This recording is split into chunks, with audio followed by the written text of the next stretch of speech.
Hi guys, I'm Asif Ali and watching CGHOW video. Today I created this lightning effect in UE 5.1 Niagara and this looks nice and it is very easy to create this type of effect.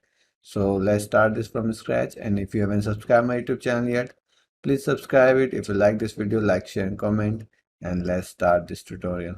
So let's start this by creating a Niagara, and I'll take the fountain effects. Okay, so